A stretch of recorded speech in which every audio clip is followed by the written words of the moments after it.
আসসালামু আলাইকুম প্রিয় গাইস। আসছিলাম নদীর পাড়ে হাওয়া খেতে, এসে দেখি মানব জীবন কত রকম হতে পারে তার একটা দৃষ্টান্ত আমার পাশেই আছে। এই যে দুজন দেখতেছে, তোমরা নদীতে যাও না? যাও? ওরে বাবা, ভয় পাও না? আরে বাবা, কয় কি তুমিও যাও নদীতে? হ্যাঁ, হ্যাঁ, তুমি পড়াশোনা করো না?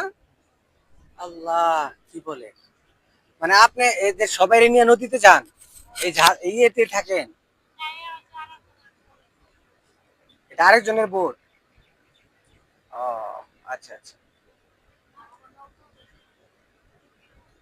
না না, সেটাই তো আমি আপনাকে বলতেছি, যেটা সেটা হলো যে এই যে ভোট, এরকম ভোট আপনাদেরও আছে?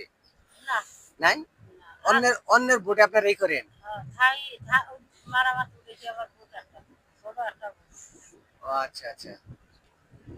এখান থেকে মাছ যে ধরতে যান, যাই সেটা কয়দিন পরে আসেন? ও ডেলিতে ডেলি আসে, খুব ভোরে যায়, আবার হয়তো দুপুরে বা সন্ধ্যায় চলে আসে জ্বরের পরে নাকি? ও আচ্ছা।